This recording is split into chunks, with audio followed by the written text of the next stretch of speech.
यशोधरा। यशोधरा एक विश्लेषण।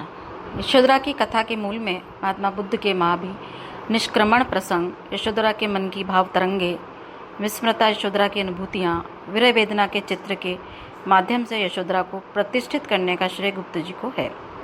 कथानक के केंद्र बिंदु यशोधरा है, जो राहुल की जननी के रूप में प्रस्तुत होती है।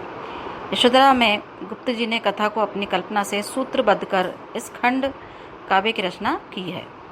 यशोधरा नायिका प्रधान काव्य है। राहुल, गौतम आदि पात्र यशोधरा के चरित्र को उभारने के लिए प्रस्तुत हुए हैं। यशोधरा प्रारंभ से अंत तक यशोधरा की कथा है। गौतम व राहुल के अतिरिक्त सभी पात्र औपचारिक हैं, विशिष्ट नहीं। आरंभ में उनके महाभी निष्क्रमण से पूर्व का चरित्र अंकित है और अंत में वे सिद्धि प्राप्त बौद्ध धर्म के प्रचारक के रूप में उपस्थित होते हैं। एक में उनकी साधना का पूर्ण रूप तथा दूसरे में उनकी परिणति सिद्धि। राहुल यशोधरा काव्य के महत्वपूर्ण पात्र हैं। अबला जीवन हाय तुम्हारी यही कहानी, आंचल में है दूध और आंखों में पानी। यशोधरा के दो नारी रूपों की सुंदर व्याख्या उक्त पंक्तियों में की गई है। आंचल के दूध के रूप में राहुल के प्रति वात्सल्य की भावना है तथा आंखों में पानी के रूप में विरहणी की वेदना व्यक्त हुई है। एक में मात्रार्थ है तो दूसरे में पत्नीत्व। इन दोनों का सजीव चित्रण यशोधरा में हुआ है। यशोधरा प्राणित और पति का पोषित प्रतीका होने पर भी यहाँ माननीय नायिका के रूप में चित्रित हुई है, जो अत्यंत स्वाभिमानी है। उसका आत्म स्वाभिमान चरम पर है। उसे इस बात की खुशी है कि उसके स्वामी महान लक्ष्य की प्राप्ति सिद्धि हेतु गए हैं, पर वेदना पीड़ा इस बात की है कि उन्होंने उसे इस योग्य ही नहीं माना और अविश्वास किया। पुत्र राहुल और यशोधरा को छोड़कर चले गए हैं। उन्होंने पतिपरायण यशोधरा को अपने सिद्धि मार्ग में बाधक माना और उन्हें सोता हुआ छोड़कर चले गए और उन्हें सूचित करना भी उचित नहीं समझा। ये मूल पीड़ा की उनकी कष्ट का कारण है। देखिए क्या कहती है वो। सिद्ध हेतु स्वामी गए ये गौरव की बात, पर चोरी चोरी गए यही बड़ा व्याघात। यशोधरा शत्राणी है, शास्त्र धर्म को समझती है। युद्ध के अवसर पर ये शत्राणियाँ अपने पति को स्वयं इस रणसज्जा से सुसज्जित करके रण क्षेत्र में भेज देती हैं। ये आदर्श उसे ज्ञात है और फिर भी सिद्धार्थ उसे बिना बताए सोता हुआ छोड़कर चले गए। इस अवमानना से उसका मन अत्यंत व्याकुल व व्यथित है।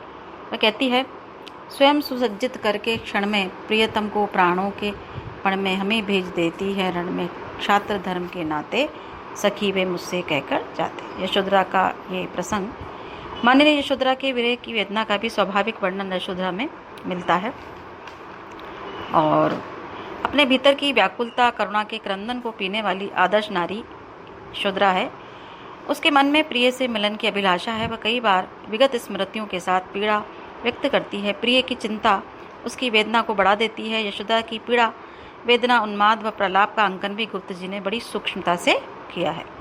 उसका विरह अंतर्मुखी है, जिसकी करुण क्रंदन की पुकार इस खंड काव्य में अनेक स्थानों पर दिखाई देती है। यहाँ उसके वियोग की अवधि अनिश्चित है। वह जो अपने पति पर गर्व करती थी वह विफल हो गया, क्योंकि जिस मान से वह स्वयं पर गर्व करती थी उसी ने उसे अविश्वास करके त्याग दिया। जिसने मुझे कभी अपनाया था उसी ने त्यागा है सखी, अब वह किस बात का मान करे। यशोधरा का विरह अत्यंत उदात्त है। इस विरह और विषाद में भी वह अपना कर्तव्य नहीं भूलती, अपने कर्तव्य के प्रति सजग रहती है। जाए सिद्धि पावे वे सुख से, दुखी न हो इस जन के दुख से, उपालंब दूमे किस मुख से। आगे देखिए, इस प्रकार यशोधरा का कर्तव्य परायण और समाज सेवी रूप यहाँ दिखाई देता है। वह आगे कहती है, नयन उन्हें निष्ठुर कहते हैं, पर शायद वे कहकर जाते तो उसके विरह से जो वेदना से भरकर आंसू बहते हैं वे उसे देख नहीं पाते, इसलिए हमें सोता हुआ छोड़कर चले गए बिना बताए। वे जाएं सिद्धि पावें और अपने लक्ष्य की प्राप्ति करें। गए हैं तो लौटकर आ भी जाएंगे, किंतु मन में यही पीड़ा है कि वे मुझसे कहकर जाते। यशोधरा काव्य का मूल रस विप्रलंब श्रृंगार है, जिसमें करुणा, वेदना, व्याकुलता के विविध चित्र प्रस्तुत हुए हैं। इसके अंतर्गत स्मरण, चिंता, गुण कथन, उद्वेग, उन्माद, प्रलाप आदि भाव किसी न किसी रूप में अंकित हुए हैं। विरहिणी यशोधरा के विरह का मानसिक पक्ष प्रिय तुम श्रुति पथ से आए। आगे देखिए, सखी वे मुझसे कहकर जाते आदि प्रगतियों से विशेष रूप से निरूपित है। यशोधरा काव्य की कथा 20 शीर्षकों में विभाजित है। मंगलाचरण, महाभिनिष्क्रमण, संधान के अतिरिक्त शीर्षक काव्य के पात्रों के नामों के रूपों में है, यथा सिद्धार्थ, यशोधरा, नंद, महाप्रजापति, शुद्धोधन आदि।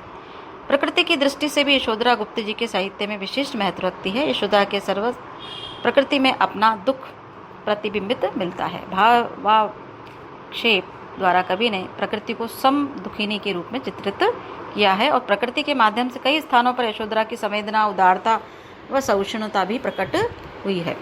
यशोधरा काव्य की विशेषता है, यशोधरा में अश्रुमयी माननीय यशोधरा का चरित्र उद्घाटित हुआ है और यशोधरा में एक संदेश भी अंतर्निहित है, जो मुक्ति सांसारिक संघर्षों से पलायन द्वारा प्राप्त हो, ऐसी मुक्ति, ऐसी सिद्धि व्यर्थ है। यशोधरा में गुप्त जी गृहस्थ जीवन का महत्व, मुक्ति एवं मुक्ति के सामंजस्य एवं जीवन का महत्व सिद्ध करते हैं। यह मानवतावाद के अभिव्यक्ति द्रष्टव्य है। प्रियति तुम श्रुतिपथ से आए, इसमें यशोधरा कहती कि प्रिय तुम मेरे हृदय में श्रुतिपथ, श्रुति माने कान, कान से सुनकर अर्थात यादों के रूप में तुम मेरे हृदय में प्रविष्ट हुए थे। तुम्हें हृदय में रखकर मैंने अधर कपाट मतलब होठों को बंद कर लिया है।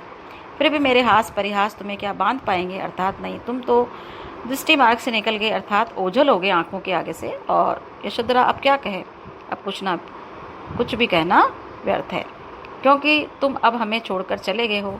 मेरे ये निश्वास मतलब श्वास लेना अब सब व्यर्थ है। जहाँ तुम नहीं हो, यदि मैं तुम्हें वापस लौटाने में सफल भी हो पाती तो मेरा जीवन व्यर्थ है। इस प्रकार प्रस्तुत गीत में यशोधरा की वेदना की सघनता प्रकट हुई है और गुप्त जी ने इस विशिष्ट काव्य कृति को महत्व के साथ प्रस्तुत किया है, जिसमें नारी की वेदना, अंतर्द्वंद्व व स्वाभिमान प्रकट हुआ है। ये था आपका यशोधरा काव्य का एक संक्षिप्त विश्लेषण।